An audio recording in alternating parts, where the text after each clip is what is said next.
Salut à tous et bienvenue dans ce nouvel épisode de Demain c'est loin, le podcast qui explore le sport de demain. Aujourd'hui, on va s'intéresser à une thématique, ou plutôt un phénomène de société. On en entend parler et de plus en plus dans le monde du sport. C'est pour ça que c'est intéressant d'en parler dès aujourd'hui pour pouvoir peut-être s'en inspirer dès demain.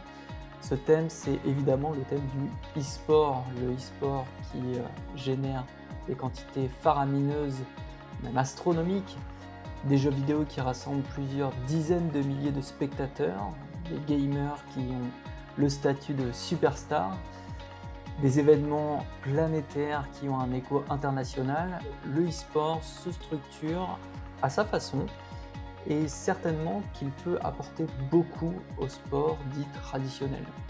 Alors on va recevoir deux invités aujourd'hui pour nous parler plus en détail de ce qu'est le e-sport aujourd'hui. Ça, ce sera dans un premier temps, une première partie. Et dans la seconde partie, on va voir les potentiels ponts, les potentielles opportunités que pourrait tirer le sport traditionnel grâce au e-sport. Sans plus tarder, on va commencer ce nouvel épisode. Le sport doit-il s'inspirer du e-sport ? Je suis Samy Bouclé, fondateur de l'Observatoire Sport et Digital, prêt à embarquer dans le gaming aujourd'hui. Demain c'est loin, autant l'anticiper aujourd'hui.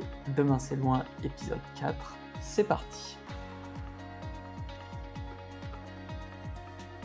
Et je reçois aujourd'hui pour ce nouvel épisode de Demain c'est loin Christine et Mehdi. Bonjour à vous deux. Bonjour. Je vais commencer par te présenter Christine, honneur aux femmes. Christine, tu es membre du conseil d'administration de Francisport. Alors, est-ce que tu peux nous expliquer rapidement ce que c'est Francisport et toi, quel est ton rôle et pourquoi finalement tu te retrouves aujourd'hui au deuxième mandat, je crois, du conseil d'administration de Francisport? Alors, Francisport, donc c'est une association qui a été créée en 2016, avec l'appui, du secrétariat d'État au numérique. Ça partait d'un constat, très simple, c'est que l'e-sport, donc la compétition des jeux vidéo, se développait fortement en France avec, des acteurs, des clubs, qui et des associations, voilà, qui il y avait vraiment tout cet écosystème qui s'était créé en autonomie et qui avait besoin d'être encadré. Donc les acteurs commençaient à échanger les uns avec les autres et puis l'État a vu tous ces échanges-là, ce phénomène arriver et a voulu l'appuyer, le soutenir en créant du coup Francisport. Nos missions principales, c'est de continuer à représenter tous les acteurs de l'écosystème français. Donc ça passe par les joueurs, les clubs associatifs, les promoteurs, ça peut être des médias, les clubs pro, les métiers aussi transversales, et puis aussi, et surtout les éditeurs, sans qui nous ne pouvons pas pratiquer l'e-sport en France. On pourra y revenir là-dessus. Donc notre mission principale, c'est de représenter les intérêts des différents acteurs et de venir du coup appuyer la structuration de l'écosystème en France. Alors ça passe par tous les sujets. On va parler effectivement d'appuyer l'encadrement des compétitions, des questions éducatives, de santé, juridique. Voilà, on va un peu être sur ces sujets. Et moi, dans tout ça, Oui, toi. moi, j'ai commencé à faire de l'e-sport il y a bientôt 13 ans, en tant que Ok. joueuse amateur de Super Smash Bros, donc un jeu de combat. Et petit à petit, j'ai participé à des compétitions amateurs, j'ai pu aller à des majors. Je suis rentrée aussi petit à petit de l'autre côté, c'est-à-dire à organiser des tournois. Et puis, à travers des rencontres, on m'a suggéré l'idée de candidater à Francisport. Donc là, effectivement, j'ai candidaté, j'ai été élue. Et là, j'en suis à mon deuxième mandat. Voilà. Très bien. Eh ben, très cool. On en apprendra sûrement plus sur la structuration du e-sport français et puis le rôle de Francisport dans le développement, dans le déploiement aussi du e-sport. Merci Christine. Mehdi, de ton côté, toi, tu as une double casquette, j'ai envie de dire, entre sport traditionnel et e-sport. Et je vais apporter un disclaimer tout de suite, parce qu'on s'est concerté. Et est-ce qu'il faut dire sport traditionnel ou sport normal ou sport euh, ancien versus nouveau sport, sport virtuel. On va parler du sport et si vous le voulez bien, le terme e-sport, on va pas nécessairement le considérer comme une pratique sportive, si, comme un sport, Je te laisse répondre, Mehdi, et présenter ta première casquette dans le sport traditionnel pour le coup. Oh là, bah, déjà, je m'engagerai pas à répondre sur sur ta première question, même si, il y a une définition, hein, qui est qui est donnée par Francisport, mais, donc oui, je vais me présenter, Mehdi Ben Safi. Moi, je travaille, au COJO de Paris 2024, donc je dirige les opérations sur la compétition de taekwondo et para-taekwondo pour les jeux olympiques et paralympiques, de 2024. Ok. Avant ça, en fait, j'étais pas forcément dans l'événementiel, mais plutôt dans le coaching, dans l'encadrement des équipes de France de taekwondo. C'était sur les Olympiades de Londres en 2012, Rio en 2016 et puis une partie de Tokyo, en 2021. Du coup, il y a eu une petite Ouais. année de décalage. Avec, différents postes, autant des postes de coach, adjoint à coach, à head of coach, donc coach principal, pour, finir ma carrière à la fédération sur un poste de DTN adjoint, donc directeur technique national adjoint, où j'étais en charge de l'innovation et il y avait, effectivement cette question de, comment on aide la discipline, et là c'est en l'occurrence le taekwondo, mais comment on aide une discipline sportive à relever le challenge du digital, autant dans sa communication que dans l'innovation avec les nouveaux matériaux, les approches aussi et effectivement dans son modèle de club au niveau très local. Avec cette implication, sur le terrain, parce qu'effectivement quand on est DTN, adjoint, on a une vue très macro au niveau national où on gère, quelques milliers de clubs et puis après on a aussi, une vue, très, régionale plutôt avec les ligues et puis après on va avoir une entité beaucoup plus locale qui sont les clubs et par conséquent, on a toujours un investissement sur un territoire particulier, notamment, moi sur la région, lyonnaise, avec, certains territoires où j'étais engagé sur différents clubs sportifs. Alors d'abord taekwondo parce que vous l'avez compris, c'est mon sport, de passion, mais j'ai aussi quelques investissements, dans des clubs de futsal, de foot, de badminton, de lutte aussi et donc une réalité un petit peu, beaucoup plus complète. Là, aujourd'hui, je réalise le podcast à l'OMS, à l'Office municipal des sports, parce qu'on a aussi, cet acteur-là qui fédère le sport au niveau local et à côté de l'attraction que le sport pouvait avoir auprès de la jeunesse, en tout cas moi et certains de mes collègues, on observait une baisse de cette attractivité parce que on a une génération qui commence à baigner depuis plusieurs années dans le numérique, mais Mm. aussi dans tout ce qui est technologie et très attiré sur ce côté-là. Et puis moi, gamer aussi, depuis très petit. Alors, c'était pas les consoles, tout début, c'était un Amstrad 6128 Plus avec le jeu Barbarian. Alors pour les plus anciens, je pense que c'est peut-être ce qui m'a donné l'envie d'abord, d'être, toujours très sensible à la technologie et puis Ouais. d'avoir, traversé les âges avec toutes les consoles, qu'on a pu croiser pour arriver aujourd'hui sur le PC, toujours donc, dans l'attractivité de l'e-sport avec, une observation en se disant: aujourd'hui, les jeunes sont de moins en moins, dans les clubs sportifs, notamment engagés d'un point de vue bénévolat Ouais. et on a créé, mais il y a maintenant 2 ans avec, un collègue, qui s'appelle Stéphane Rutine, qui est directeur de LDLC au Olympique Lyonnais, le club e-sport de la région lyonnaise, un club de e-sport amateur qui s'appelle le NEC, le National E-Sport Club and Community, dont je suis président et cofondateur et on a décidé en fait de créer ce club-là pour, structurer une pratique amateur, qui a besoin aujourd'hui, d'être structurée, comme l'a dit Christine tout à l'heure. C'est aussi l'objectif de Francisport, mais à l'échelle nationale avec des interlocuteurs au niveau de l'État. Et puis, il y a ce qui se passe au niveau très local, c'est on a énormément de passionnés de jeux vidéo. Comment on crée des structures qui vont avoir la vocation de l'encadrer, mais aussi, et on aura l'occasion, je pense, d'en parler après,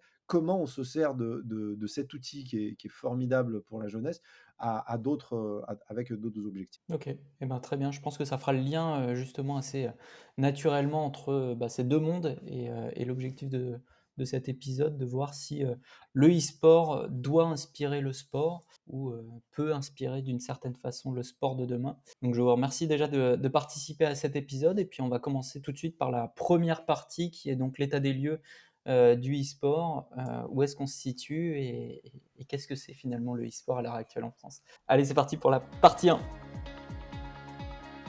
Et donc pour cette première partie, j'ai une question un peu structurante, si vous le voulez bien, pour permettre à tous les auditeurs qui découvrent plus ou moins le e-sport de comprendre un peu ce que c'est le e-sport, ce que ça représente sur le marché français.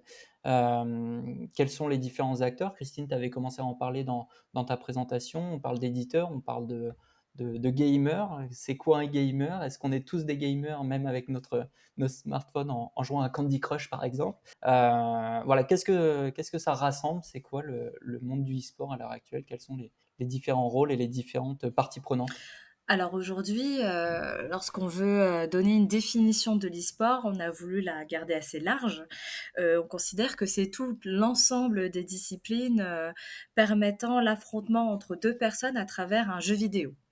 Donc, Ok, ça peut être, n'importe quel type de jeu vidéo. Effectivement, on parle de Clash Royale, ça va être, un jeu de combat, comme Street Fighter, League of Legends, sur PC ou, la réalité virtuelle et peut-être demain on réinventera, d'autres manières de s'affronter à travers un jeu vidéo.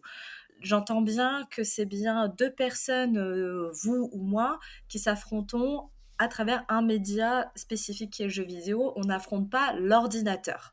ok, Maintenant, ça peut évoluer. On sait que on n'est pas encore sur une définition, finie, fermée, mais en tout cas, c'est celle-ci, qu'on a décidé d'adopter aujourd'hui.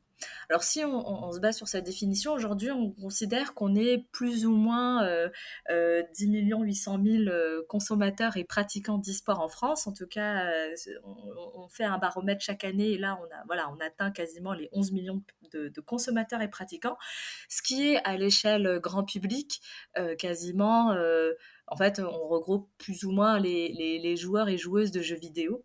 ok, Puisque aujourd'hui, lorsqu'on se concentre que sur les gamers, comme on dit, sans forcément mettre la spécificité de l'e-sport, on est 7 personnes sur 10 en France à jouer, que ce soit de manière occasionnelle ou très régulière, à des jeux vidéo. Donc ça permet de remettre un peu de contexte. ouais, En sachant que dans ces 11 millions, bien évidemment, je le disais, il faut séparer, il y a des types de consommateurs. mhm, Aujourd'hui, nous, euh, on a divisé ces consommateurs en 3 catégories. La catégorie grand public, c'est-à-dire les personnes qui vont, comme vous et moi, jouer une partie de Street Fighter, un jeu d'affrontement, voilà, dans notre salon, une soirée, pourquoi pas. Des e-sportifs loisirs, donc c'est ceux qui vont commencer à s'intéresser à leur classement, à faire des parties en ligne classées, d'avoir, voilà, vous savez, il y a des jeux où on peut, se classer, ouais, sur des modes, voilà, les modes, de ce type. Et ok, donc là, ça va être un autre type. Donc là, on va avoir, 2 virgule 8 personnes qui vont rentrer dans cette catégorie. Et d'accord, puis ensuite, on a les e-sportifs amateurs, semi-pro, professionnels, où là, on est 2 millions. Et là, on va rajouter encore une strate, c'est ceux qui vont se déplacer vers des compétitions de jeux vidéo en physique, présentiel, et ceux, en tout cas, qui participent activement à des compétitions. ok, Donc voilà. très bien. Euh, du coup, c'est finalement quand on parle d'e-sport, ça concerne, comme tu le disais, 7 personnes sur 10. Faut pas considérer finalement, selon le point de vue de France e-sport, mais je pense que Mehdi, tu le partages aussi, que le e-sport, c'est juste les gamers qu'on retrouve dans des grands événements mondiaux et qui vont jouer à des jeux hyper connus euh, comme League of Legends pour l'un des jeux les plus importants et les plus rassembleurs. C'est ça, c'est un peu tout le monde Oui, oui, sur c'est son ça. smartphone, dans le métro Alors, si, quand même, il faut bien faire cette distinction parce que l'e-sport, c'est bien la pratique dite compétitive. ok, Et après, il y a des personnes, moi demain, si je me mets à jouer à un autre jeu, genre style Mario, ouais, je vais pas faire d'e-sport. C'est un jeu d'aventure, et là, je vais plutôt être dans une pratique globale du jeu vidéo.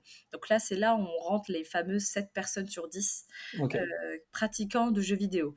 Lorsqu'on va rentrer dans de l'e-sport, on entend bien qu'à un moment donné, il y a un affrontement entre 2 personnes. ok, Mais du coup, à l'échelle grand public, c'est vrai que c'est très proche l'un de l'autre en ouais, réalité. ouais. Tu parlais tout à l'heure de Smash Bros sur la structuration, enfin comme quoi tu avais créé des événements où tu avais participé à la mise en œuvre d'événements. un mot, je pense, important sur la structuration aussi de l'écosystème e-sport. Traditionnellement, dans le sport, il y a le côté fédération, puis ligue, puis comité, puis club, qui parle à des pratiquants ou à des licenciés. La structuration du e-sport, elle est un peu différente, ou en tout cas, elle change aussi d'un jeu à l'autre, d'une édition, enfin d'un éditeur à un autre, et aussi d'une communauté à un autre. Peut-être, Mehdi, tu pourrais parler de cette différence ou de ce que tu as vu ou ressenti par rapport à ça?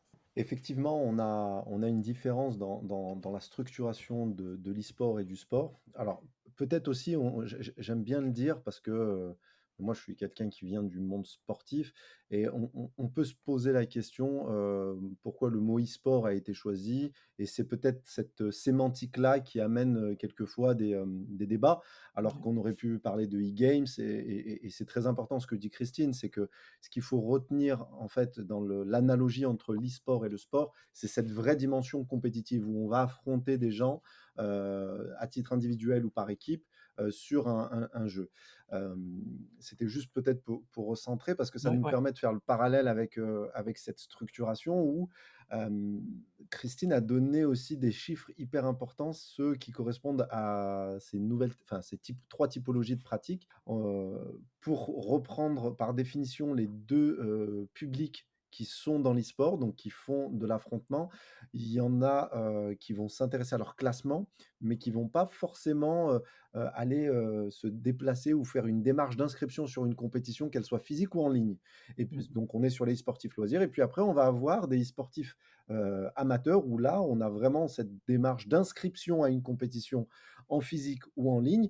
Et je vais donner un chiffre parce que ça correspond aujourd'hui en France à près de 4,8 millions d'e-sportifs loisirs et amateurs. Un chiffre OK. important parce que par rapport à un sport qui est déjà structuré depuis plusieurs années, qui est le football, on compte quasiment 2,2 millions de licenciés.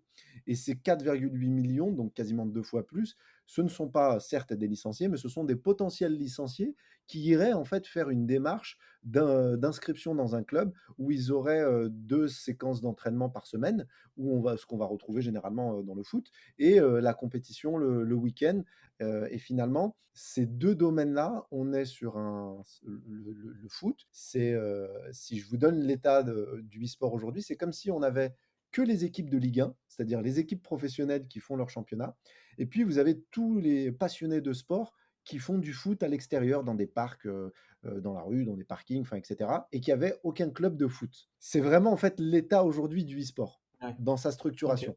Et donc d'où l'intérêt d'avoir vraiment une association comme Francisport qui, au niveau de l'État, commence à créer des passerelles pour venir amener une vraie structuration, sur les territoires. Donc il y a un projet de création d'antennes qui est en train de se faire, OK. pour pouvoir venir animer tous ces acteurs de l'e-sport au niveau très local, et là je parle pour, exemple le NEC, un club e-sport qui va venir proposer à ces passionnés d'e-sport un encadrement où on va avoir 2 séquences identifiées dans la semaine et une séquence de compétition. Donc on voit vraiment dans une structuration d'un sport comme le foot, qui a un modèle qui fonctionne bien dans sa structuration amateur, Mmh. l'e-sport va devoir, peut-être aujourd'hui, alors je sais que le sujet c'est comment le sport peut s'inspirer de l'e-sport, mais là, il y a peut-être dans un premier temps comment l'e-sport peut s'inspirer de la structuration du sport sans refaire les mêmes erreurs, parce que aussi le sport a eu ses erreurs et on voit le système, comment il a évolué.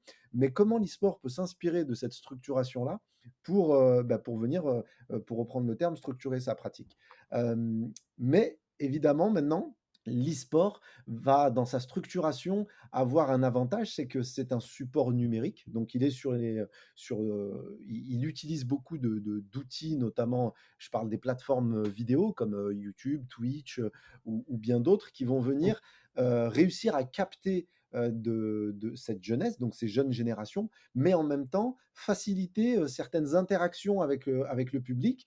Et c'est en ça que peut-être le sport va sûrement devoir regarder un peu du coin de l'œil comment l'e-sport arrive à utiliser ces nouveaux médias pour capter cette nouvelle jeunesse et peut-être proposer de nouvelles formes de fan base ou voire même de nouvelles habitudes de regarder le sport. Ouais, ouais, c'est hyper intéressant et c'est notamment ça l'aspect, finalement communauté, moi qui est, alors je suis pas un e-sportif, pour le coup, je joue un peu mais côté loisirs.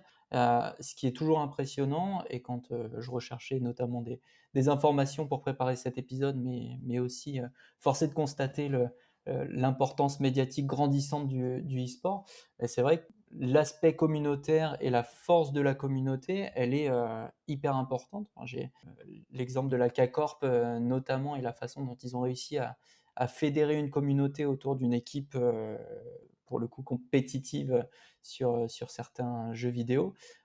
C'est hyper intéressant. Christine, est-ce que tu peux nous en parler justement de cette fanbase ou de l'importance, qu'elle a sur certains jeux? Et est-ce que c'est le cas pour tous les jeux?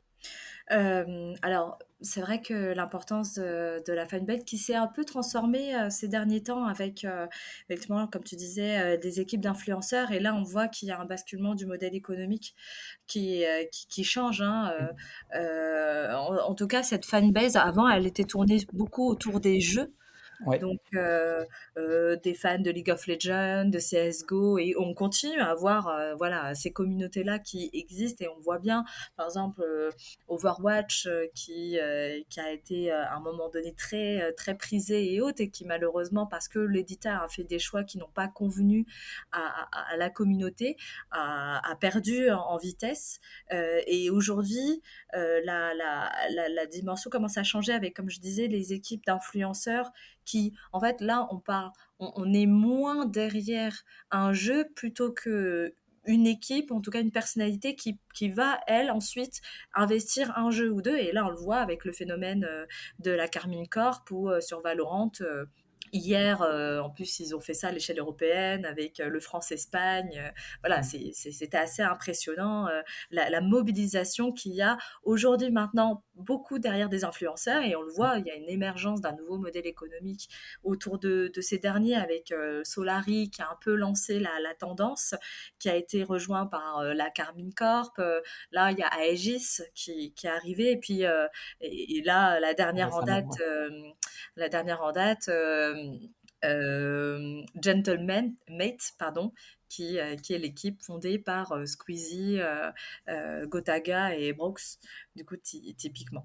Donc, ça s'explique. Voilà, c'est une communauté très active, ça c'est Ouais, vrai, ouais, ouais. très très présente, avec ses avantages et ses défauts. Mais et maintenant, on voit juste un glissement entre au départ, on a des communautés très fans de leur jeu, mais parce que c'était aussi une volonté de base. L'e-sport est, en tout cas pour certains éditeurs, juste un moyen de faire vivre leur jeu. Mmh. Il y en a qui ont décidé de construire leur modèle économique autour de ça, tandis que d'autres l'utilisent comme un moyen d'animer leur jeu en général. Et puis, il y a des influenceurs qui ont décidé d'investir cet écosystème et de le faire vivre autrement. Voilà. Ouais et ce qui est, je crois, assez important, là, tu parlais d'influenceurs ou de créateurs de contenu, à la limite, peu importe, mais je trouve que l'impact du média et l'arrivée notamment de Twitch avec, cet esprit, collaboratif ou en tout cas la possibilité d'interagir assez facilement entre, le créateur de contenu et sa communauté, c'est peut-être ça l'une des clés et l'une des révolutions qu'a apporté, alors non pas le e-sport, mais en l'occurrence, ces nouveaux médias qui ont été amenés et apportés et développés par ces créateurs de contenu. C'est peut-être là où le sport a un peu plus de mal. Je fais le parallèle avec des initiatives qui avaient été réalisées par le sport, euh, encore une fois traditionnel, ou le sport, le football en l'occurrence, avec Eleven All-Star, notamment, qui était créé par ce groupement d'influenceurs français traditionnellement proche du e-sport et du sport aussi. Est-ce que vous avez des exemples de sports, euh, encore une fois traditionnels, mais de sports qu'on pratique et qu'on avait l'habitude de pratiquer il y a 20 ans, qui ont déjà tenté de faire des initiatives sur le e-sport ou via des nouveaux médias, des nouveaux réseaux sociaux comme Twitch. Est-ce que ça vous parle, ou, en France ou à l'étranger d'ailleurs? Moi, j'en ai. Après, je ne sais pas si Christine, tu veux. Vas-y, Mehdi, commence. Et Ouais. Christine, Alors d'abord, moi, je l'ai observé, mais c'est le Covid qui avait un peu forcé la main sur les fédérations sportives, et c'est notamment l'initiative de la fédération de basket. Et en plus, une initiative très intéressante parce que automatiquement, on attendait ce que le basket, s'y propose un contenu autour de l'e-sport au sein de ses licenciés de basketball, ben, on mm, s'attendait à ce qu'il y ait quelque chose autour du jeu de basket NBA 2K. Et ouais, finalement, c'est pas du tout ce qui a été proposé. C'est quelque chose de totalement différent. C'est un Rocket League je crois que c'était même le Hooper, donc c'était pas des cages de foot, mais plutôt des anneaux de basket sur la licence Rocket League. Et le choix était intéressant. Alors l'objectif était bien sûr comment pendant la période Covid où on pouvait pas aller dans les gymnases, quand même fédérer un petit peu son volume de licenciés. mm, Et finalement, qui s'avère, ça a été un réel succès. Je ne sais pas s'il continue aujourd'hui, mais ça a été une superbe initiative qui a permis de continuer à toucher ces licenciés, mais en même temps, ils se sont aperçus que c'était une réelle demande de la part de leurs licenciés parce que un licencié qui fait du sport, ça ne rentre pas en contradiction avec quelqu'un qui fait du e-sport et vice-versa. mm, Moi, je vous parle là quelque chose de très concret. On a un membre de l'équipe de France de taekwondo, qui est un des meilleurs espoirs français pour Paris 2024, qui est ultra bon et qui est en contact avec la team Vitality. Et limite, ok. il a un niveau très proche, voire même par rapport à certains meilleurs. Donc, on a vraiment, on commence à sortir de ce fantasme où le geek ou le e-sportif, c'est quelqu'un qui est avec une part de pizza, son coca sur son ordinateur. On est vraiment ailleurs. Là, je vous parle d'un athlète de haut niveau qui s'entraîne 3 fois par jour et qui a des Ouais. échéances, on parle de championnat d'Europe, du monde et des Jeux Olympiques. Euh, donc l'initiative du basket a été hyper intéressante parce qu'elle a montré que c'était possible. Mais elle a montré autre chose. Elle a montré tout d'abord que cette initiative, elle est pour venir continuer à fidéliser son volume de licenciés, mais pas n'importe comment. Pourquoi tout à l'heure je vous ai dit la nature de la discipline, on s'attendrait à ce qu'elle aille sur NBA 2K, mais la grosse différence entre le e-sport et le sport, c'est que le sport n'appartient à personne. Et l'e-sport, c'est des jeux qui appartiennent à des éditeurs de jeux. Christine pourrait en toucher un mot juste après, mais on ne fait pas ce qu'on veut sur ces jeux-là. Et finalement, c'est la grande différence. C'est pour ça qu'on n'aura jamais une structuration à l'identique du sport dans les sports, Ouais. parce que si on fait une compétition sur un jeu, eh ben le jeu, il y a la notion de propriété intellectuelle, et c'est toute la spécificité du domaine de l'e-sport. Christine, tu veux compléter avec un autre Oui, exemple bah, peut-être? mais Mehdi l'a très bien dit, effectivement, ce sont les éditeurs qui sont propriétaires de leur propre jeu. Donc, effectivement, lorsqu'on veut faire des activations sport, e-sport, c'est tout un panel d'interlocuteurs à mettre autour de la table. Et forcément, entre ceux qui voudraient que l'e-sport devienne un sport, les acteurs sportifs qui voient arriver ça comme s'ils voulaient opposer, parce qu'il y a aussi beaucoup de gens qui opposaient la pratique sportive de la pratique sportive avec un peu ce cliché de le gamer dans sa chambre. Aujourd'hui, là, lors de notre dernier baromètre Francisport, on a justement voulu observer les habitudes sportives des e-sportifs Ok. et on constate qu'en réalité, ils pratiquent autant de sport que d'e-sport. Peut-être pas de manière toujours dans un club ou quoi. Il y en a quand même beaucoup où c'est voilà, ils vont à la salle ou ils font de la pratique en plein air. Ils sont pas forcément dans un club, mais pour beaucoup, c'est le cas. Ouais. Et donc, finalement, les deux mondes ont plutôt intérêt à essayer de se comprendre l'un et l'autre au lieu de s'opposer. Et puis, on voit de plus en plus d'initiatives émerger autour des activations sport e-sport. Je pense particulièrement euh, bah, à FIFA, parce qu'il y a la e-Ligue 1 aujourd'hui, il y a la Ligue 1, il y a Mhm. la e-Ligue 1 avec les clubs officiels qui s'affrontent. L'Olympique lyonnais contre l'OM, contre les Stacks, contre avec ses joueurs e-sportifs au même titre que ses joueurs sportifs. Euh, on a des compétitions effectivement qui mêlent sport et e-sport. Je pense particulièrement au Kings of Fields, qui d'ailleurs va bientôt avoir lieu, ou qui justement mêle a du FIFA avec du foot à 5, du NBA 2K avec du basket, et d'autres. Et puis après, il y a d'autres disciplines e-sportives peut-être un peu moins valorisées, un peu moins mises en avant, Ouais. comme Virtual Regatta, qui est clairement soutenu et valorisé par la Fédération française de voile et qui a tout son écosystème autour de lui et qui se porte très bien d'ailleurs. Ouais, ouais. Ça fait le lien, je trouve, avec le- l'une des questions, et notamment Virtual Regatta, hein, t'en parlais. Euh, il y a un sujet chaud entre le rapprochement entre le sport et le e-sport, avec les Olympic e-sport Series notamment, qui a été dévoilé.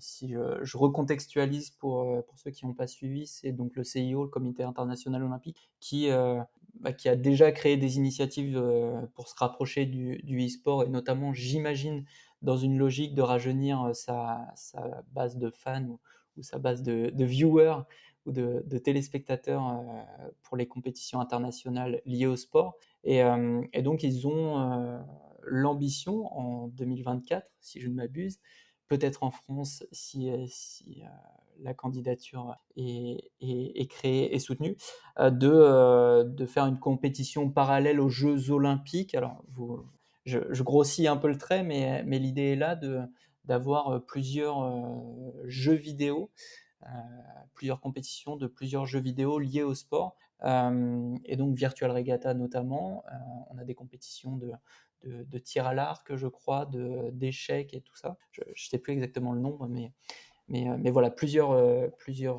jeux vidéo. Euh, Première question, comment ça a été accueilli par le monde du e-sport, par les e-sportifs peut-être particulièrement, et, euh, et est-ce que c'est une bonne idée que le CIO s'approprie ces thématiques, selon vous? Je lance la patate chaude. Qui Alors, veut la récupérer? eh ben, voilà, en janvier dernier, au moment, il y a eu tout un travail de concertation, mené par l'État, co-mené par le ministère des Sports et le secrétariat d'État au numérique, justement, entre autres sur la question des Olympiques e-sport Series, qui vont avoir lieu à Singapour et sur lesquels, tu l'as dit, la France aimerait se positionner. Mm. Aujourd'hui, la liste des jeux choisis, bah, ça pose question parce qu'aujourd'hui, les jeux les plus consommés dans l'e-sport, ce sont pas du tout ceux qui sont en lice au sein de, de la semaine olympique e-sport series. Voilà, quand on voit qu'il y a une simulation de baseball, Just Dance, de tir à l'arc, de virtual taekwondo, et j'ai peur d'en oublier, bah, Mm. c'est pas du tout ceux, bah, virtual regatta, Mm. voilà, c'est pas du tout ceux, quand on parle d'e-sport, en tout cas, lorsque je vais voir un joueur e-sportif, il va pas te sortir ces jeux-là en priorité. Donc, c'est vrai qu'il y a un peu cette compréhension biaisée entre la simulation sportive et l'e-sport en tant que tel. Ouais. Maintenant, c'est des choses qui vont, en tout cas, c'est une première tentative. Voilà, c'est pas la première fois parce que ils ont changé le nom. Avant, on parlait de Virtual Sport Week. Maintenant, ils ont mis le terme e-sport. Je pense qu'il y a une véritable volonté d'aller vers effectivement une compréhension plus globale de l'e-sport. Faut pas oublier non plus que nous, on prône de ne pas faire reconnaître l'e-sport comme un sport, ce qui n'est pas forcément le cas dans d'autres pays. Tout Ok. bêtement parce que la France a une histoire particulière aussi vis-à-vis du sport et de sa reconnaissance, Mm. et que dans d'autres pays, c'est pas le cas. Donc, faut prendre un peu tout ça, mettre ça dans la balance, ce qui est un exercice pas très simple. Moi, ce que je retiendrai de tout ça, c'est qu'effectivement, la France a voulu se positionner comme leader et pionnier sur la question de l'e-sport et qu'elle met les moyens pour y aller. Ouais. Aux côtés de Francis Porm, aux côtés d'autres acteurs. Donc aujourd'hui, voilà, c'est ce qu'il faut retirer surtout de cette initiative-là. Ok. Euh, Mehdi, si tu veux poursuivre, Oui, ou typiquement, alors, pardon, je ressens par rapport au taekwondo, justement, est-ce que toi, vu que tu as une vision un peu périphérique de ce sport-là, est-ce que tu penses que ça va avoir un impact sur l'évolution de la discipline, ou l'évolution de sa médiatisation, alors ou j'allais des... compléter un petit peu le propos de Ouais. Christine pour aller justement sur le versant olympique. Euh, pour le suivre de l'intérieur, il est évident on est avec des générations et des modèles de pensée complètement différents. C'est-à-dire qu'on a, l'olympisme, a toujours été aujourd'hui, le théâtre en fait de la haute performance avec un public d'experts. C'est-à-dire des gens qui Mmh. vont regarder, qui sont passionnés d'un sport, mais qui attendent les Jeux Olympiques pour regarder tous les sports avec un œil réellement d'expert. Et OK. ces générations, en fait, on commence à disparaître, hein, sans dire qu'on est une espèce en voie de disparition, mais les nouvelles générations sont plutôt dans autre chose. Avant de parler d'e-sport, je vais vous donner déjà la logique qui a été adoptée sur les Jeux Olympiques de Paris 2024. Il y a des nouveaux sports qui ont intégré ce programme. Je vous en donne quelques-uns. Il y a l'escalade de vitesse, il y a le skateboard, il y a le breaking. Déjà, c'est des sports qui ont été choisis. Moi, je vais pas, c'est pas les seules raisons, mais il y en a une, c'est qu'on a aussi derrière des communautés qui sont déjà créées avec une forte jeunesse représentée à l'intérieur. Et comme les Jeux Olympiques ont besoin aussi à un moment donné de continuer à renouveler son auditoire, ses Mmh. téléspectateurs, ses spectateurs, à un moment donné, il faut aussi être en mesure de pouvoir amener ces nouvelles générations. Et ces sports sont déjà organisés sous forme de communauté et permettent finalement de ramener cette jeunesse devant les Jeux Olympiques. Donc, une fois qu'on a cette logique-là, c'est assez facile à imaginer parce que ce sont des sports. Maintenant, l'e-sport est encore un outil, mais vraiment peut-être 1000 fois plus puissant parce qu'on a des communautés qui sont énormes. On parle, si vous parlez juste d'un match de League of Legends en France, c'est 45 000 personnes qui suivent un live en moyenne. Ça veut dire quoi? Ça veut dire que c'est un stade de foot plein avec 10 personnes au milieu. Ouais, Et c'est aujourd'hui, incroyable. il y a aussi, c'est peut-être pas forcément un des jeux les plus suivis, mais sur Call of Duty Warzone, il y a un influenceur qui regroupe 40 000 personnes quand il est sur des grosses compètes internationales. Donc c'est juste Mmh. une personne au milieu d'un stade avec le stade rempli. C'est vrai que quand on commence à imaginer d'un point de vue physique à quoi ça correspond, tous ces métriques Mmh. de nouveaux médias, on se dit mais en fait c'est énorme. Et aujourd'hui, ce que lance le CIO, c'est un premier pas en direction du e-sport. Et ils sont en plein dans la définition, hein, parce qu'ils opposent avec des supports électroniques des personnes. Maintenant, je pense que le choix des différentes disciplines, tu les as dit, il y a le cyclisme, il y a une personne qui est assise en fait sur un vélo, il pédale, donc il y a une vraie action motrice et qui est opposée à d'autres personnes virtuellement. Donc c'est en ça où on appelle les sports virtuels. Les échecs, assez facile à imaginer, Just Dance, sport automobile, c'est Gran Turismo. Taekwondo, c'est aussi de la simulation où on simule des coups de pied et en face on a quelqu'un. Il y a le tennis, tir à l'arc, la voile. Euh, Ce move que fait le CIO sur ces différentes disciplines, c'est parce que c'est assez facile de mettre en mouvement les gens. Je pense que c'est un premier pas parce que c'est d'abord compliqué de se dire que le CEO est quand même garant du monde sportif qui bouge et de basculer visuellement avec des gens qui ont des manettes ou qui sont sur clavier souris assis, il y a un process de change qui est pas évident à Mmh. faire. Et moi, je peux Mmh. comprendre Mmh. cette première étape. Ça ne veut pas dire elle est ultra pertinente, ça va toucher les vraies communautés. Christine l'a dit, les gros jeux qui impliquent les plus grosses communautés n'apparaissent pas dans les sports choisis.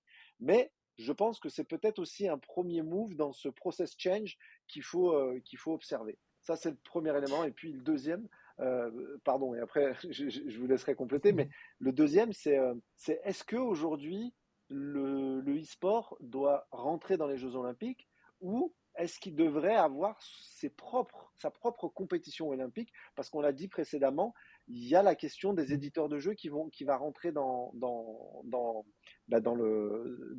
l'écosystème et il y a Bien peut-être sûr. une configuration différente. Ouais. Alors, j'ai d'ailleurs, en parlant de ça, parce que j'ai eu la discussion il n'y a pas très longtemps, j'avais un élément supplémentaire, mais que j'avais pas en tête. Peut-être que Mehdi, tu me confirmeras. Il me semble qu'à aussi dans les disciplines olympiques, tu ne peux pas montrer de mort. Donc, donc dans les jeux vidéo aussi, c'est un peu bête. C'est à un moment donné, League of Legends. En fait, on m'a dit ça. Et du coup, et je me suis dit: «Ah bah oui, effectivement, il y a des jeux e-sport où, à un moment donné, ton but c'est de tuer l'adversaire, donc ça ne marche pas avec les valeurs de l'olympisme».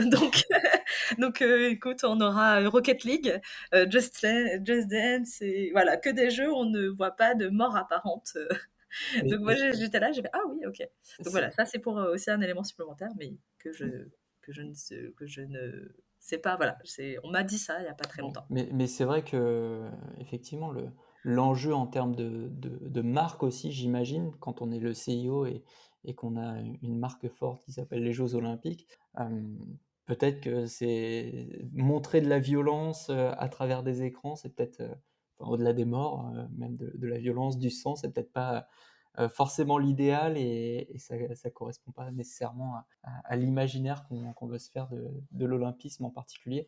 Mais c'est peut-être le cas aussi de la friction ou en tout cas des attentes, des questionnements de certaines fédérations qui traditionnellement n'ont pas forcément envie d'aller vers le e-sport. Je vous propose qu'on s'arrête là pour l'état des lieux et qu'on passe à la deuxième partie justement pour parler des éventuels rapprochements qu'on pourrait faire entre le sport et le e-sport pour voir comment les fédérations, comment les pratiques, les communautés, tout cet écosystème pourrait se développer, certainement main dans la main ou en tout cas ne pas s'opposer. Allez, deuxième partie, c'est parti. Euh, Deuxième partie où on va évoquer effectivement le futur du sport, le sport de demain, et finalement quelle influence pourrait avoir le e-sport dans sa structuration. Si vous le voulez bien, on va se recentrer sur l'écosystème français qui nous intéresse particulièrement. On aura peut-être l'occasion de développer ce podcast à l'international dans quelques années, mais en tout cas, aujourd'hui, on va se focaliser sur notre écosystème français. Euh, la première question pour faire un lien avec ce qu'on s'est dit précédemment, justement, c'est euh, les liens, ils sont potentiellement naturels parce que finalement, le sport et le e-sport, on a des pratiques, on a des sports en particulier ou des thématiques de jeu, des thématiques de sport. Comment vous sentez que ça peut évoluer? Comment la pratique du sport ou du e-sport va évoluer? On parlait tout à l'heure du rôle de l'influence. Est-ce que typiquement le e-sport, il faut le prendre par le bout d'un sport en particulier, d'un jeu vidéo en particulier, et après déployer l'écosystème, ou est-ce qu'il faut raisonner différemment? Quelle est le question très large pour commencer, mais je vous laisse méditer là-dessus. Alors, moi, j'ai un exemple très récent. Donc, tout à l'heure, Ouais. je disais que j'ai occupé, pardon, le poste de directeur technique national adjoint en charge de l'innovation à la Fédération de Taekwondo. Et on avait un vrai sujet, comment la fédération pouvait s'emparer de ces nouveaux médias de communication pour pouvoir faire d'abord la promotion de la discipline, mais aussi d'aller toucher de nouveaux licenciés qui correspondaient à une tranche d'âge. Et effectivement, la question du e-sport naturellement est venue, vu que j'étais un peu au milieu aussi de la discussion, de par ma Mm. sensibilité. Et la question, c'était comment on pouvait profiter en fait de l'impact et d'une communauté construite sur, je ne sais pas, prenons le cas de LDLCOL, qui ont une communauté qui suit sur différents jeux. Prenons l'une des plus grosses qui va être League of Legends ou Counter-Strike. Euh, eh ben, comment on fait pour que cette communauté ben, connaisse le taekwondo? Ça veut dire qu'il va falloir travailler sur un rapprochement entre le taekwondo, la fédération de taekwondo et cette équipe d'e-sport professionnel. Les seuls éléments qui vont être assez similaires, c'est on a des acteurs dans chaque structure qui tous les jours s'entraînent pour une performance. Et donc l'idée, c'était vraiment de comment on peut faire rencontrer des sportifs de haut niveau et des sportifs de haut niveau qui allaient confronter leur quotidien en disant bah, c'est quoi ton quotidien, c'est quoi tes entraînements, et faire l'échange inverse de façon à faire une sorte de petite mini-série de vie ma vie d'e-sportif et vie ma vie de taekwondoïste de haut niveau, où on allait, nous on n'a pas une très grosse communauté, enfin on en a une mais pas immense, mais l'idée c'était comment le taekwondo pouvait faire découvrir League of Legends et l'équipe de LDLCOL à toute la communauté taekwondo et comment l'inverse, la communauté de League of Legends de LDLCOL allait découvrir le taekwondo. Et ça a été un des premiers éléments parce que si on se dit tout seul, nous, fédération de taekwondo, allez, on développe nos réseaux, c'est très compliqué. Acquérir, faire l'acquisition d'une communauté, c'est un travail qui demande énormément de temps, énormément d'argent. On travaille sur une question de la culture et vous imaginez bien que on a une notion de temps qui est incompressible. Alors, d'aller faire entrecroiser des communautés existantes, pour nous, il s'avère que ça pouvait être un super projet. Voilà un premier Ouais. exemple. Ouais, sur le rôle de la performance, je rebondis juste par rapport à un exemple du sport traditionnel, entre guillemets, ou des sports traditionnels, avec l'exemple d'Ineos, la structure anglo-saxonne qui est notamment au capital enfin, qui est propriétaire de l'OGC Nice en foot, mais aussi d'une équipe cycliste les Grenadiers qui participent au Tour de France et d'autres sports. Eux, effectivement, ils sont enfin, dans leur structuration, ils se disent bah, le niveau de performance, quoi qu'il arrive, pour le cycliste, pour le footballeur, pour n'importe quel sport, il est structuré avec du coaching mental, du coaching physique, plein d'autres éléments. Le recrutement, le processus de recrutement est similaire, mais effectivement adapté à chaque sport. Et, euh, et finalement, c'est ça que tu es en train de dire, la recherche de la haute performance ou en tout cas de l'élément qui fera en sorte que tu deviens médaillable ou champion de League of Legends, il est là dans la structuration aussi. Et il y a des ponts qui peuvent se faire naturellement selon toi ou même selon toi, Christine, par rapport à ce que tu as vécu entre le, les différents sports, les différents sujets. C'est finalement être sportif de haut niveau ou gamer de haut niveau, c'est la même chose.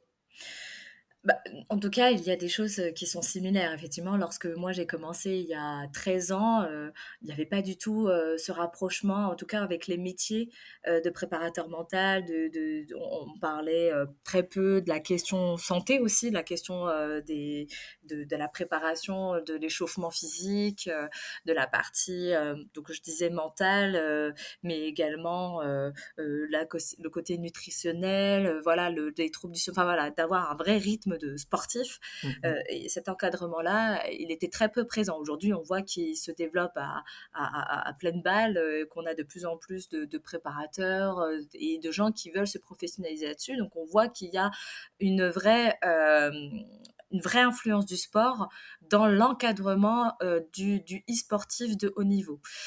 Et l'inverse est aussi vrai dans l'autre sens, c'est-à-dire que là c'est plutôt sur les questions de marketing et de business. Mehdi l'a très bien dit, l'acquisition de communauté, c'est une question fondamentale et centrale au cœur du sport, alors qu'on voit que pourtant les pratiquants cohabitent déjà dans ces deux mondes. Donc aujourd'hui, c'est comment en fait on fait en sorte que les deux arrivent à continuer à échanger, à communiquer dans les deux sens. Et c'est pour ça que je parlais de ne pas opposer ces deux mondes Mm.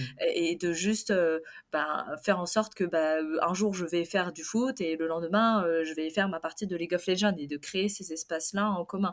Et là, on le voit déjà avec des influenceurs plutôt gaming qui vont organiser des événements sportifs avec les techniques sur Twitch. On parlait des All-Stars, des Eleven All-Stars, les JP Explorers. Bon, bah voilà, par exemple, le sport en automobile, je pense que avant l'année dernière, il y en a très peu qui s'intéressaient au sport automobile. Et là, avec le GP Explorer, ils ont vulgarisé une discipline que jamais on aurait vulgarisé de base, quoi. Et pareil, quand on voit Domingo qui tout d'un coup se fait une compétition de Zwift, pareil, on met plein de gens dans un vélodrome. Peut-être que certains n'ont jamais mis les pieds dans ce genre de lieu, et derrière ça contribue à faire connaître une discipline petit à petit, comme des sportifs pendant le confinement ont contribué à vulgariser la question des jeux vidéo et de l'e-sport, comme Gaël, mon fils, qui, de fait, parce qu'il pouvait pas jouer au tennis, je sais plus ce qu'il faisait sur Twitch, mais il passait sa vie sur Twitch, et justement, on a commencé à concilier ces 2 mondes qu'on avait tendance à opposer et que maintenant on se dit: «Bah, en fait, les 2 sont complémentaires». Mmh. Et puis il y a des vraies stratégies, parce que le sujet, c'est vraiment comment le sport peut s'inspirer de l'e-sport, mais on a des vraies stratégies, que les fédérations ou en tout cas les pratiques sportives doivent s'inspirer, notamment sur cette question d'acquisition des communautés. Le 1er élément, moi j'avais aussi, essayé d'initier, alors, je suis parti un peu plus tôt, mais de prendre des commentateurs, influenceurs des sports, versus, des jeux versus Tekken, Street Fighter, venir commenter une finale de taekwondo. Et je pense que ça changerait en rien parce que la logique interne d'observation est la même. Mais par contre, ça changerait vraiment pour le sport parce que cet influenceur va ramener sa communauté sur la discipline sportive. Et je pense que on a vraiment en fait cet état d'esprit, ce mindset à ouvrir auprès des acteurs du monde du sport sur tous ces acteurs du e-sport ou voire même de l'influence des influenceurs médias qui vont peut-être les accompagner ou les aider dans ce virage un peu du digital. Ouais. Effectivement, hein, un des meilleurs exemples là, tu me fais penser, c'est Kayane. Kayane qui, grande championne, sur les jeux de combat et qui, s'est aussi passionnée des jeux de combat, les vrais, qui a été invitée à commenter un match de MMA, je crois, et qui, pendant la pause, fait un show match sur Tekken, quoi. Typiquement, c'est le genre de choses qu'on voit de plus en plus et qui, je pense, pourrait être bénéfique, en tout cas côté sport. Ouais. Sur le rôle de marketer via des créateurs de contenu, via des influenceurs, vous pensez que c'est la seule solution, entre guillemets, pour le sport finalement? Est-ce que on doit forcément passer par des Non, il gros y a, y a- y joueurs a pour... pas. Il y a pas forcément cette voie-là, c'est parce que je pense que dans notre discussion, on a été très orienté aussi sur les médias, mais Ouais, ouais. moi, je reprends le taekwondo, mais il y a aussi dans la pratique qu'on va proposer auprès Mmh. des licenciés, des pratiquants. C'est-à-dire que nous, on a la chance, on est dans une discipline un peu connectée où on a des plastrons électroniques. Une fois qu'on frappe, le point en Bluetooth s'affiche sur l'écran. Et ben, au lieu d'avoir simplement un scoreboard où on va avoir une incrémentation du score de 1, 3-1, 4-1, etc., nous, on s'est amusé à travailler en fait sur des plastrons électroniques avec un système de scoring différent qui est plutôt des barres de vie qu'on va retrouver dans les jeux vidéo. Et les jeunes vont tout de suite se dire ah mais c'est top ce sport parce que c'est comme si je jouais sur Street Fighter. Et donc il y a aussi à mon avis une approche dans les propositions de pratique au sein des clubs qui vont être fondamentales dans passer la pratique sportive dans une autre dimension. Ouais. Est-ce que ça veut dire réinventer les pratiques? Pardon, Christine, tu voulais dire Alors, justement, ça va me permettre de répondre un peu à ta question. Est-ce qu'il faut réinventer les pratiques? Pas forcément. Moi, j'ai l'exemple là, tout récent d'une activation que le NEC, dont Mehdi est le président, a fait avec le club d'escrime de Vaux-en-Velin. L'idée, c'est pas de réinventer l'escrime. Par contre, c'est de montrer, de donner envie aux gens de s'intéresser à l'escrime. Et justement, on est passé par des fois quelques détours en montrant le Beat Saber, où donc c'est le jeu musical, on a des sabres pour scorer. Et puis juste en fait de mettre parfois au même endroit deux disciplines très différentes, Mmh. eh bien ça attire le regard, ça questionne et notamment voilà, on a eu beaucoup de jeunes qui se sont testés à l'escrime parce qu'en fait juste on brise un peu les clichés autour de ce sport dans lesquels on est emprunt. C'est-à-dire on imagine que c'est un sport de riche, un sport de bourgeois. Voilà, on imagine ce qu'on voit Ouais, ouais, bien dans sûr. les films de KPDP, quoi, en Mmh, fait. mmh, mmh. Alors que pas du tout, c'est juste de l'escrime et que tout le monde peut en faire en réalité. Et de passer juste par des techniques de détour pour juste donner envie à des gens. Et là, pour le coup, il y avait zéro influenceur, zéro gens. Mmh. Ça a très bien fonctionné. Ouais, C'était du ouais. très très local.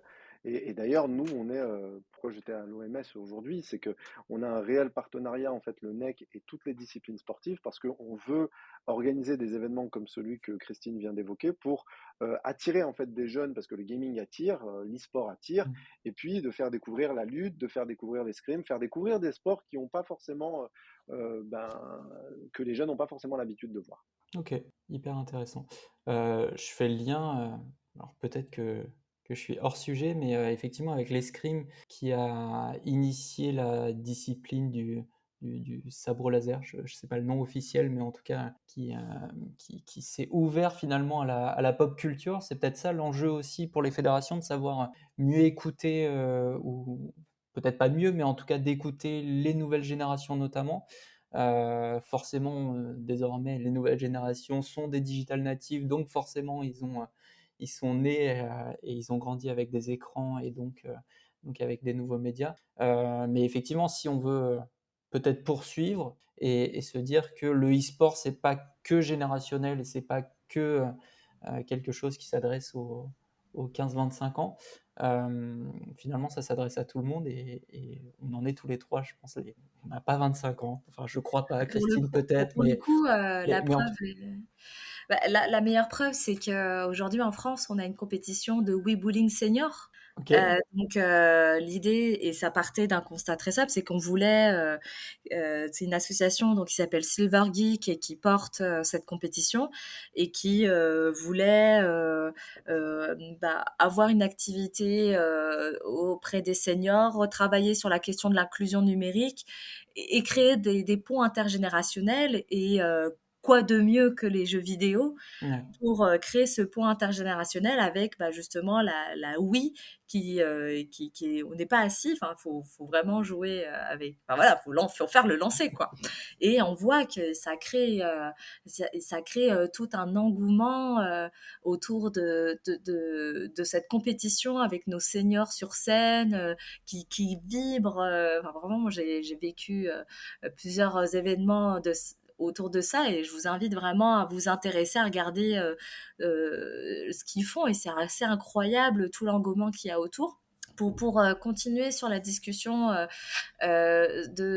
aujourd'hui, la question c'est réinventer le sport. Est-ce que ça passe par forcément les nouvelles technologies, les jeux vidéo? Moi, j'en suis pas sûre. On regarde le breakdance ou les sports extrêmes, c'est pas forcément des sports qui sont euh, inhérents aux jeux vidéo ou en tout cas aux outils numériques et pourtant qui attirent les jeunes. Là, la question elle est beaucoup plus large. C'est quel est le sport de demain en fait. Et pour moi, il y en a qui vont être forcément liés aux outils numériques, mais pas que en fait, au final. Ouais.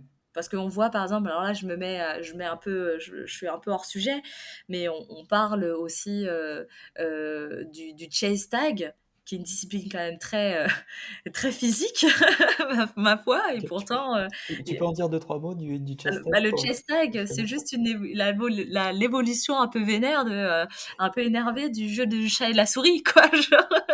Donc, c'est juste que les mecs, c'est des fous furieux, quoi. Ils te couillent. T'es dans un espace très limité. Et le chess tag, voilà, tu dois attraper l'autre le plus rapidement possible en moins d'1 minute. C'est ce que vous voyez, les mecs. Pour moi, je suis le chess tag du pauvre, quoi. C'est un mélange de parcours avec un jeu du chat et la souris. Et c'est juste fou. Mais par exemple, il y a zéro technologie dedans, quoi. C'est Ouais. juste des mecs qui courent. Ouais, ouais. Oui, c'est peut-être les nouvelles pratiques finalement Mais qui passionnent qui les vont se jeunes, par greffer et exemple, qui aussi. tout à fait. Parce que c'est spectaculaire. Ouais. Est-ce que vous avez un dernier mot sur les inspirations potentielles du e-sport pour le sport de demain? Je le retourne. Non, si ce n'est rappeler ce que j'ai dit, c'est de ne pas opposer les deux volets. Encore une fois, le sport est complémentaire de l'e-sport et l'e-sport est complémentaire du sport. Moi, j'y crois beaucoup. Mhm.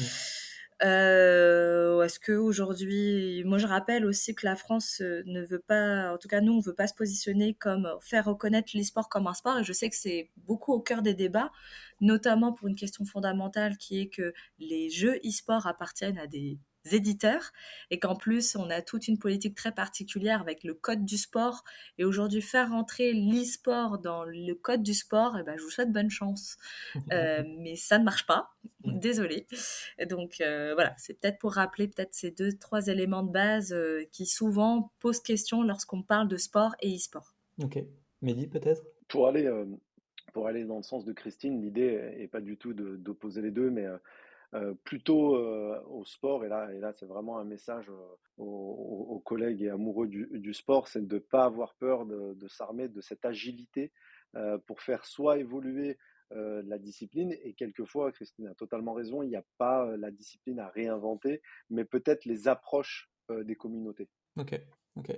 Avant de conclure et de passer à vos petites pastilles, euh, est-ce qu'on pourrait apporter une nuance sur l'e-sport? C'est un écosystème qui est relativement jeune, qui fait des erreurs comme le sport en fait ou en a fait aussi.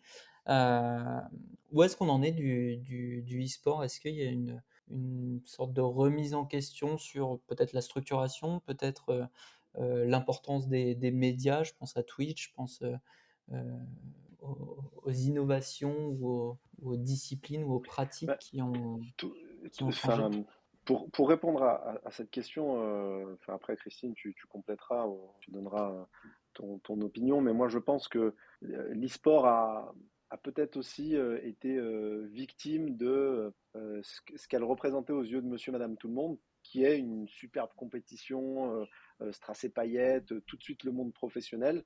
Et, euh, Mm. et dans la tête de tout le monde, l'e-sport a eu qu'une finalité, c'est cette notion de compétition. Alors que, c'est d'ailleurs ce sur quoi nous on s'appuie fortement au NEC, c'est qu'on utilise l'e-sport plutôt comme un outil et pas comme une finalité. Et c'est en même temps, j'en profite aussi parce que c'est cette métamorphose que les clubs clubs sportifs vont devoir faire.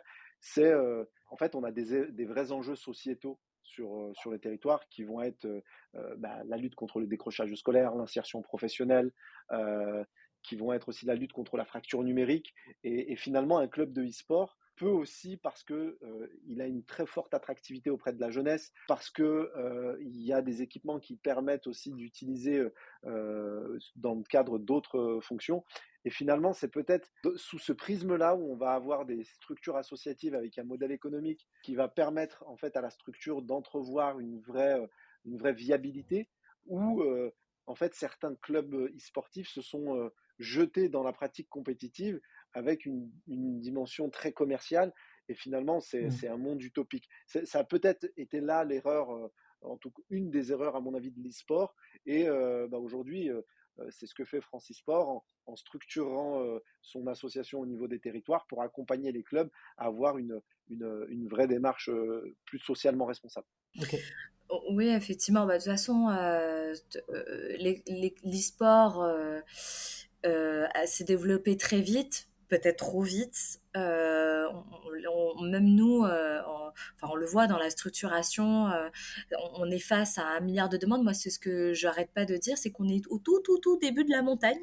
C'est ce que l'image que je donne souvent, c'est alors en fait la création de l'e-sport, c'est la préparation du voyage. Mm. C'est voilà, on a eu l'idée, c'est que voilà, c'est la personne qui a commencé à préparer son voyage, dire ok, je sais où je vais aller, comment ou quoi. Ensuite, on a publié une stratégie e-sport 2020-2025 qui a été redynamisée avec là il n'y a pas très longtemps avec des groupes de travail menés par les ministères. Donc ça le sac à dos. C'est ça y est, on a préparé, on a pris son billet d'avion et on a préparé son backpack. Et là, maintenant, on en est au moment où on est arrivé au pied de l'Everest Il faut y et aller. qu'il faut commencer à le franchir. Et alors que beaucoup de gens pensent qu'on est déjà au début, on est déjà au sommet de l'Everest. Non, en fait, on en est à la base. On en est à la base, c'est qu'on a commencé à franchir, on a fait quelques étapes. Là, on a pris là, un avion. Ouais. On est beaucoup, beaucoup de gens est dans ont pris un avion et on est tous en bas de l'Everest. Et l'Everest, en fait, voilà, elle a plein de chemins possibles. Et là, on en est au moment où on doit construire et le modèle économique, en sachant il y a déjà des tests, il y a déjà des choses qui doivent retravailler la question éducative, la santé, l'écosystème amateur, la protection des joueurs, les questions de fiscalité, la question aussi internationale de faire venir des joueurs étrangers en France. Ouais, vous voyez, là, quand je vous dis qu'on est au pied de l'Everest, c'est vraiment littéralement, on a tellement de sujets et qu'on doit faire avancer tous en même temps. Or, bon, aucun de nous trois n'était là au moment où le sport a commencé à se construire, mais voilà, le sport ne s'est pas construit et continue encore à se construire aujourd'hui. Et en fait, on nous demande en très peu de temps de produire la même chose que le sport. C'est impossible.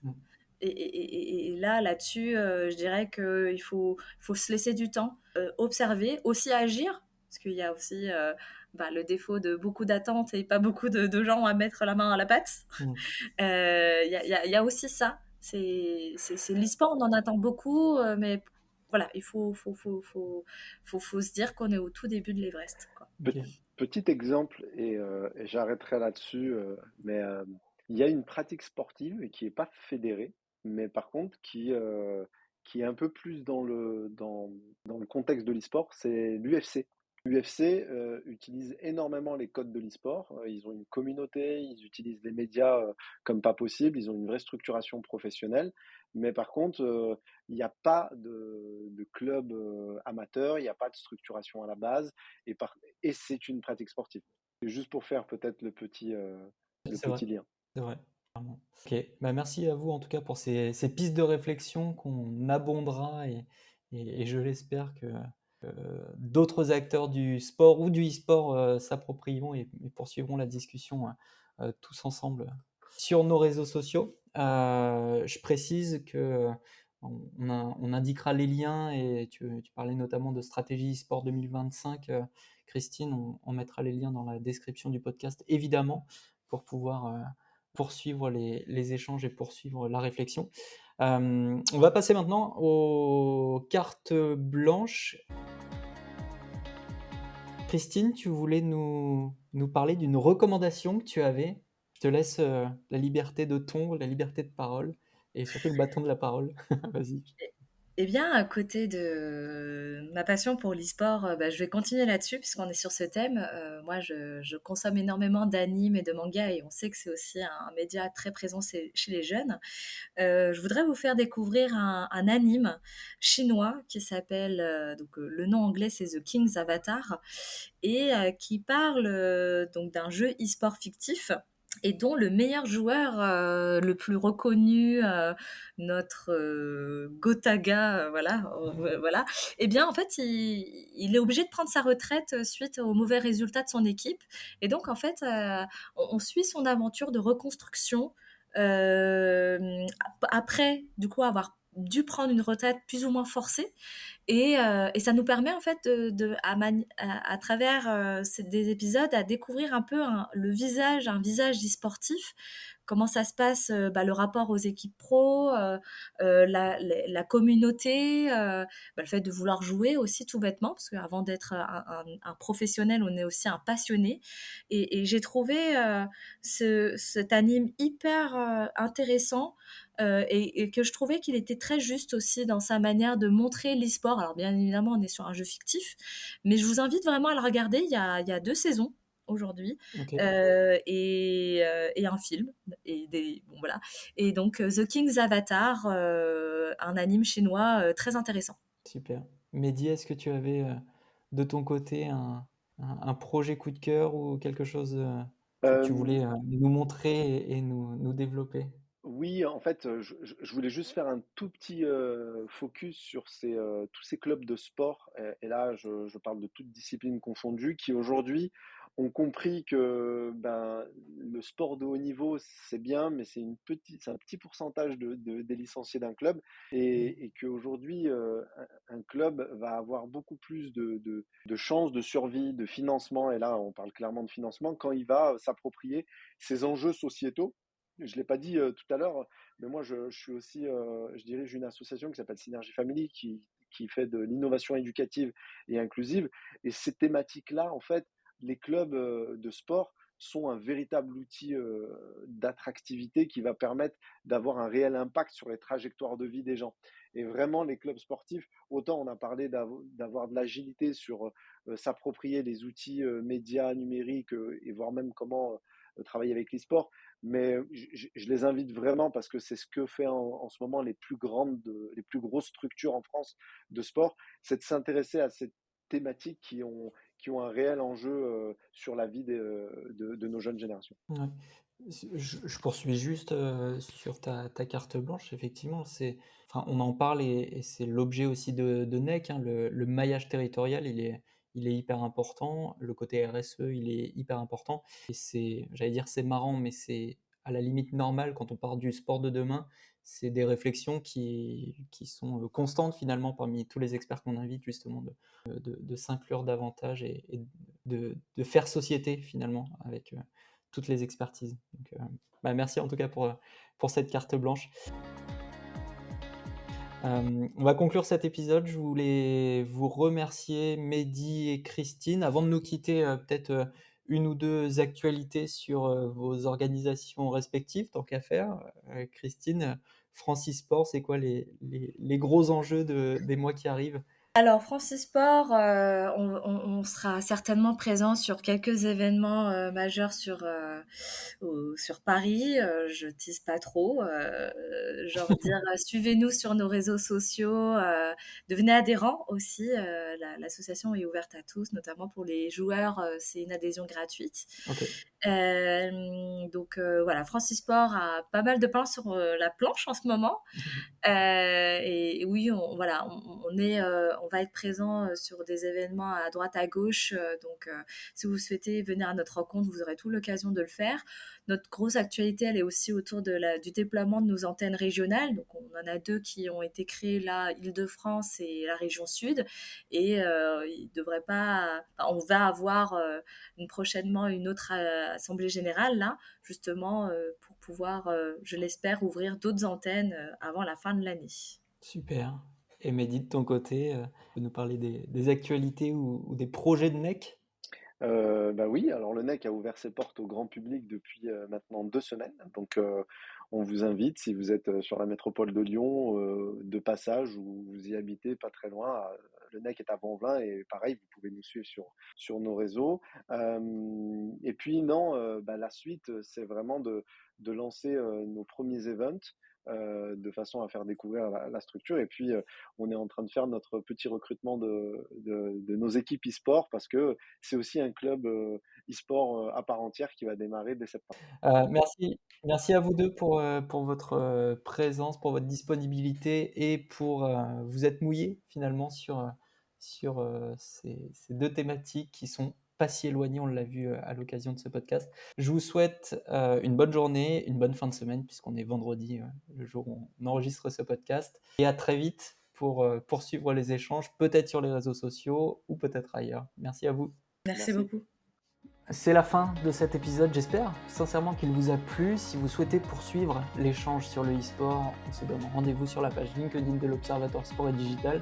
Je me ferai un plaisir de poursuivre l'échange et de continuer à parler de cela avec vous. Je vous ai mis les liens et les ressources dans la description, comme d'habitude. Si vous souhaitez explorer à votre rythme et en temps voulu, servez-vous, c'est fait pour ça. Si vous avez apprécié cet épisode, vous le savez, le meilleur moyen de le faire connaître et de développer Demain c'est loin, c'est d'en parler autour de vous, à vos collègues, à toutes celles et ceux qui peuvent se sentir concernés par ce sujet. Donc n'hésitez surtout pas.